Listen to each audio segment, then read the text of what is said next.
Hello, सलाम, नमस्ते, सत श्री अकाल, आदाब। मैं हूँ आपकी होस्ट एंड दोस्त विनी। आज हम बात करेंगे हमारे सेशन 4 की प्रैक्टिस क्वेश्चंस करेंगे। अभी तक हमने सेशन 4 के तक कंप्लीट कर चुके हैं हमारी book word power made easy को। आज हम उसके कुछ प्रैक्टिस लेंगे, ठीक है। कहते हैं अब तक हमने जो वर्ड्स देखे हैं हमारे सेशन 4 में, क्या हम उनको प्रोनाउंस कर सकते हैं या फिर उनका राइट वे ऑफ प्रोनाउंसिएशन हम यहाँ पे थोड़ा सा ट्राई करेंगे। कहते हैं हमने वहां पे देखा इंटर्निस्ट, इसको बोलते हैं इंटर्निस्ट। गाइनियो, या इसको बोल सकते हैं जिन भी बोल सकते हैं, गिनोकोलॉजिस्ट,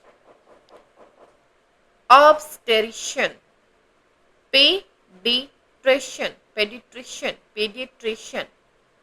डर्मेटोलॉजिस्ट, ऑफ्थेल्मोलॉजिस्ट। फिर हमारा आता है orthopaedist, cardiologist, neurologist and psychiatrist. ठीक है, इन्हीं के हम बार बार थोड़ा सा कोशिश करेंगे इनको प्रोनाउंस करने का। नेक्स्ट हमारा रहेगा कि क्या हम इनको मैच कर सकते हैं। ओके, ट्राई करते हैं। मेंटल और इमोशनल डिस्टर्बेंस के लिए हमने क्या किया था, हमारा ये रहेगा जी के साथ में। ठीक है, नर्वस सिस्टम के लिए हमने क्या पढ़ा है, हमारा न्यूरोलॉजिस्ट। नर्वस सिस्टम के बारे में हमारी जहाँ पे बात आएगी तो हमारा न्यूरोलॉजिस्ट। स्किन के बारे में ऑब्वियसली डर्मो के बारे में, डर्मा के हमने बात किया था तो हमारा डर्मोटोलॉजिस्ट हो जाता है। डायग्नोज इंटरनल ऑर्गन्स के बारे में हमने पढ़ा था, हमारा इंटर्निस्ट होता है। इन्फेंट्स मतलब जो छोटे बच्चे होते हैं, बिल्कुल जो जन्म लेते हैं उस वक्त पे उनको कौन करते हैं, किसके पास लेके जाते हैं हम, पेडियाट्रिशियन के पास में। फीमेल रिप्रोडक्टिव ऑर्गन्स के बारे में हमारी कौन बताती है हमको, गाइनियोकोलॉजिस्ट। आईज के बारे में हम कहाँ पे पढ़ते हैं सबसे ज्यादा, ऑफ्थेल्मोलॉजिस्ट जो हमारा होता है हमें वो बताता है। हार्ट ऑब्वियसली हमारा कार्डियोलॉजिस्ट है, ये तो हमने बहुत इजी है हमारा।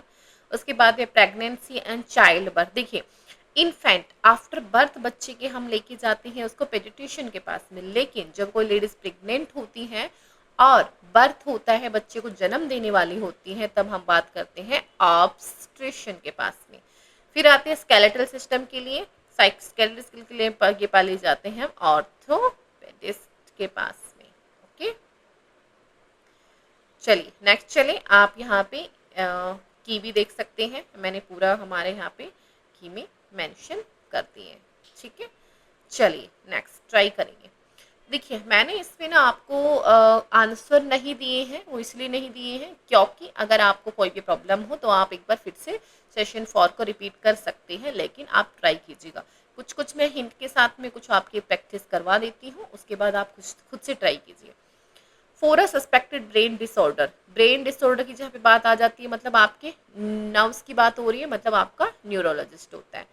For a thorough internal checkup जितने भी हमारे ब्लड टेस्ट वगैरह हम करवाते हैं, जैसे होता है ना कभी कभी हमें बहुत फीवर हो रहा है और हम डॉक्टर के पास जाते हैं और डॉक्टर हमारी बीमारी पकड़ ही नहीं पाता है, तो डॉक्टर हमें कहता है देखिए सर समझ नहीं आ रहा है, आप ब्लड टेस्ट करवा लीजिए। या फिर कभी कभी हमें कुछ भी इंटरनल इंजरी हो जाती है तो कह देते हैं आप एक्सरे करवा लीजिए। तो ये सारी चीज़ें हमारे इंटरनल चेकअप के बारे में हमें कौन बनाता है, internist. If you have a skin disease तो हमें बात की स्किन के बारे में, जो हमारा होता है डर्मा, तो dermatologist. If you have a heart problem, cardiologist. If you have are tense, fearful, insecure होते हैं तो हम किसके पास जाएंगे, साइकियाट्रिस्ट के पास में। इफ़ यू आर प्रेग्नेंट तो आप जाएंगे ऑब्स्ट्रेशन के पास में। For some disorder of the female reproductive, अगर आपको कुछ इंटरनल प्रॉब्लम है, फॉर एग्जांपल वीमेंस को इंटरनली, तो आप जाएंगे गायनेकोलॉजिस्ट के पास में। For a checkup for your 2 month old child, अगर आपको बच्चा हो चुका है बाय आफ्टर बर्थ, तो आप किसके पास में जाएंगे, पेडियाट्रिशियन के पास में। फॉर फॉल्टी विजन के लिए ऑप्थेल्मोलॉजिस्ट होता है, and for curvature of the spine आपका कौन होता है, ऑर्थोपेडिस्ट होता है।